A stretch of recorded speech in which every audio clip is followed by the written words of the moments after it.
Hello everyone, welcome back to Python beginner session. This is lesson 12 about tuples. So in our previous videos, we have covered some topics. If you haven't seen my previous videos, the link of the playlist has given in the description box. So please go through those videos so you can better understand this video as well. And if you like my video, please press the like button and subscribe it and share it with your friends also so they can also benefit from these videos to learn Python. And if you want to get updated about my next coming videos, please press bell icon as well so you get the notification as soon as I publish or post my next video. So, if you have any problem, any confusion, any doubt about my previous videos and also about this video, please write in the comment box and I will get back to you as soon as possible. Please comment also if you find anything that I should include in my next videos. That will be really helpful because as much you suggest me, I will try to improve myself or these videos to make you better understand about these things. That is the main motto. So tuples. So we last time we learned about list. So like list, tuples are also used to store multiple values, multiple items in a single variable. And they can also store multiple data type values into the single variables. Tuples can also be indexed, have nested objects like nested list, nested tuple. So, tuple inside tuple, list inside tuple, dictionary inside tuples, because as I told you, it can have multiple data types. So, there can be nested tuples as well, like nested list. Tuples are also ordered. So, in this sequence, in the order you assign values into tuples, it will remain the same.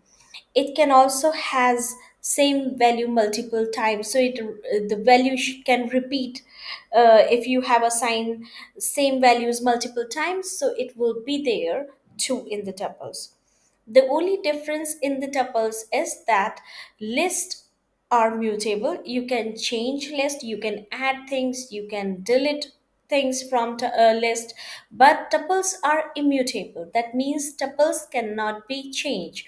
Once you have assigned values to tuples, once you have defined a tuple, the values you cannot alter, you cannot insert a value, you cannot delete a value into a tuple. Tuples you define with parentheses, while list you define with square brackets.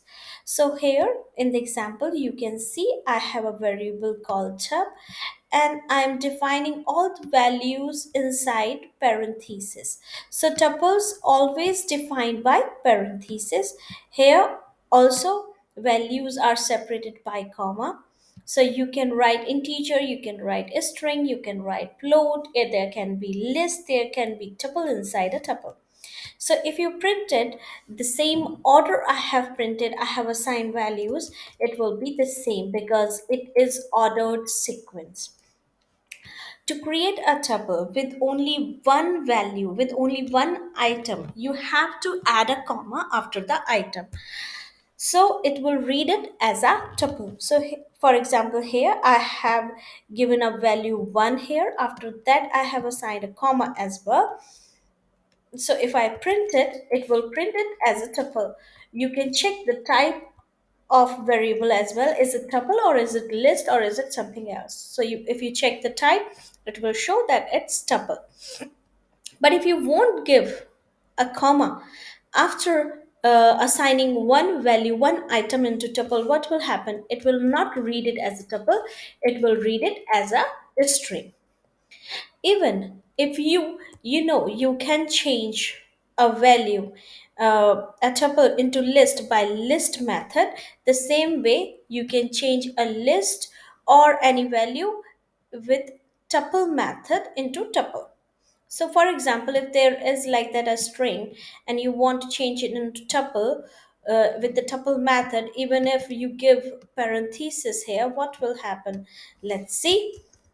It will take it as a string, and then it will take value by value. Every single character will be a value, and then it will create a tuple inside it. So here O and E, it separated every character and created a tuple. But you can check it, it's a tuple. But if you assign a comma after that, because there is parenthesis here, so it will read it as a tuple. Then what will happen? It will read one as a single value, not as a string, to read character by character. So you can check here, it's a tuple.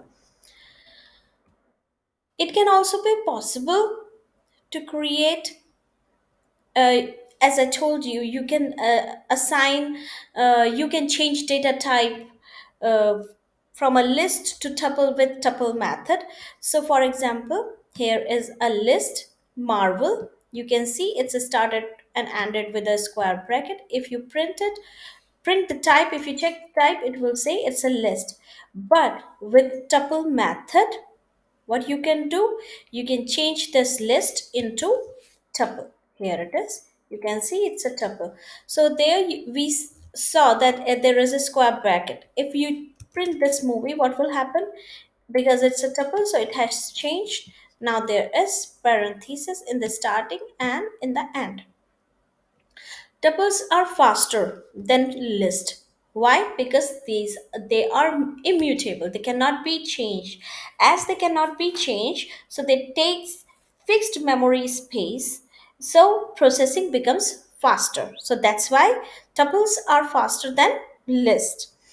You can define tuple as a key in dictionary because tuples are immutable and dictionaries keys are immutable also. They cannot be changed. If there is more than one value in the key, then you can define a tuple as a key in dictionary. As I told you before, because tuples are immutable, they cannot be changed, so they cannot be appended, they cannot be inserted, values cannot be popped from a tuple and also removed from tuple. So you cannot add a value, you cannot insert a value, you cannot pop or remove a value from tuple as well. But there is a trick. You can do that by changing data type of tuple. So I'll explain you later. First, I will tell you you can index a tuple as well as you did the list. So you know index value 0 is the first index value. So if you print here tup 0, do you remember we used that variable in the beginning tab? So here we have assigned all the values inside it: 1, 2, 3, 4.05, 6, 7.77. So here 0 index value has number 1 inside it. So if we print here 0 index value of tab, it will print 1. You can have single value multiple times in tuple as well because it takes repetitive value, duplicacy inside it. So as you can see, 0 coming 2 times, 1 coming 2 times. So as you have assigned those values in the repetitive form, it will take it without any error. You can read length of tuple by len function as you did in list as well. So here we are talking about how to change or alter values inside tuple. So what you can do, there is a list named movie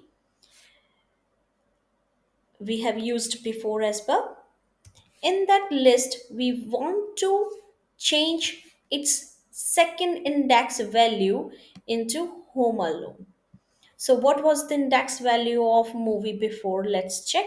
So here is movie variable here, and it's a tuple. Index value 0 is Guardian of Galaxy. Index value 1 is Spider-Man Far From Home. And index value 2 is Avenger and Game. And we are changing index value 2 here from Avenger to home alone. And then we are converting that list again to tuple. And then let's see when we print it, what happened. Yes, it's been changed. So if you want to alter a tuple, you change it to a list, then you alter it, and then you change it back to tuple. So you can, this way you can um, change or insert or delete items inside tuple. So here you are appending a value. That means you are adding in the end of the tuple. You want to add a value. So again, you are changing it to a list, and then you used append method into that list. Then you change tuple again, and then when you print it, that value has been added. Avenger Infinity War. So that value has been added to tuple. You can add two tuples together. So that means if you have two different tuples and you want to make one tuple, that you can do in tuple. You can add two tuples together. So there is another tuple named Christmas, which has two movies inside it, Baby's Day Out and Christmas Carols. So if you add concatenate those tuples together, you use plus sign. So there is an assigning operator that we learn in our operator videos. So you can go and check there if you haven't watched that video. So that means here movie equals to movie plus Christmas. So here we are incrementing values inside movie tuple from Christmas. Let's see when we print it. Yes. So these two, whatever Christmas tuple is carrying values, has been added into movie tuple. So you can concatenate two tuples together by using plus operator. You can not remove items from tuple directly, but you can delete a tuple completely by del method as we did in list. So if you use del and then you write your tuple name, it will remove the tuple entirely completely. So if we print it, it will throw an error because we have deleted Christmas tuple here. So that's why it is showing that name Christmas is not defined. When we create a tuple, we assign value to it. So that value assignment is called packing a tuple. You are giving values to a tuple, you are packing a tuple. So as you pack a tuple, you can unpack a tuple as well. What does that mean? So you can extract those values from tuple and give it to a variable. So there is a genera, there is a variable where I have given some values as a tuple to it. There are four values inside it. And here I have four variables. And these four variables I'm assigning values that genera has inside it. So if we print animation, it will take value Encanto. If I print sci-fi, it will print Terminator. If I print action, it will take No Time to Die. If I print drama, it will take Titanic. So in the order you define variable, in the same order it will take values from the tuple. So if we print it, sorry, we didn't run this one. If we print it, so it has taken all the variables, has taken values, and it's printing it here now. So that is called unpacking. If there are more values than variables into the tuple, what will happen? So for that we use asterisk sign before variable. So here I have animation, sci-fi, action, and in drama variable, before assigning drama variable, I have used asterisk just before drama. So what will happen? It will assign the rest values as a list to drama. Let's see. When we print it, there is animation took one value, that is Encanto. Sci-fi took one value, that is the Terminator. Action took one value, that is No Time to Die. But drama took rest, all the values that is left inside that tuple as a list here. For example, you don't want to give drama all the values, you want to give some other variable. So it doesn't, you can use asterisk with that variable that you want to give a list.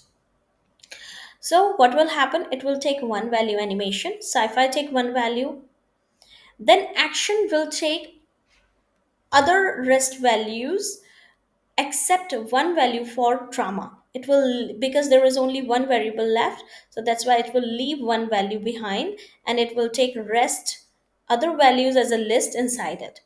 And when we run it, let's see.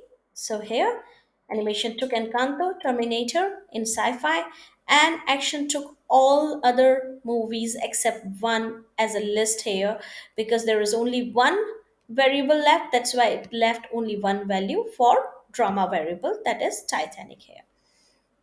So you can use asterisk sign to unpack a tuple if there is more values than variable here. I hope you get it. If there is any doubt, any question, please write in the comment box, and I will try to explain you with more examples so it will become easier for you to understand it. So, if you want to give a variable multiple values into tuples, but these values you want the same values multiple times. So, for that, what you can do, you assign one value with the comma, as I told you, but you use asterisk and the times you want to assign the values. So, here I want rep variable, I want to define tuple value four times. So that's why I wrote four, asterisk four. When I print it, it will take four times same value inside that tuple. So now it comes loops in tuple. So as we used loops in list, it is the same way we use loops in tuple. With while loop we use condition before, then block of a statement. So here I have given I equals to 0, then I'm saying when I is less than length of genre, then it will print this. As it becomes same or bigger than that, the condition will become false and it will come out from the loop. So when we run it, let's see, it's printing all the values. So with for loop, it will take one by one, it will iterate all the items that genre sequence has, tuple has, and then it will print it inside it. Once it will read the last item, the condition will say, okay, it's the last item, and after that you will come out from the loop. So here all the values has been printed. You can use range function with the len method inside for loop as well. Here you give index value like for loop here. So for like while loop here. In while loop you give index value because you use condition there as a len method. So when you print it, it will print all the values because it will go, for value will go up to the range of the length of the genre tuple. If there is any doubt, please write in the comment box and I will give you more examples. You can create tuple with range method as well. So here range method I'm using starting point is 1 and ending point is 11. It always goes, ending point always goes minus 1. So because it is printing 10 values, 1 to 11, 10 values you will get from there, up from starting from 1 to 10. If you run it, you will get 1 to 10 values inside the tuple. You can give a step as well if you want. Like if you give 2 here, then it will print 1, 3, 5 in that way. So it's your choice, it's optional, it's not mandatory. There are some tuple methods as well. Like to calculate length, you use len method. To get maximum value, max. To get minimum value, min. To change a sequence into tuple, you use tuple method. To count the values repetition, how many times the value coming in occurring inside a sequence inside the tuple, you use tuple dot count method. To check the index value of an item, where in on which index number stands, then you use index method. So here are example. To get maximum value of num, that is 10, you got max method. For minimum value of num, that is 1, we use min method, the same way it goes with others. There are some examples as well. So I hope you like my video. Please don't forget to press like button and to subscribe it. And if there is anything you want to write, anything, please write in the comment box how you like the video, how I can improve it for next video, or if there is any question about Python, please write it. And keep practicing, keep learning. See you tomorrow with next video.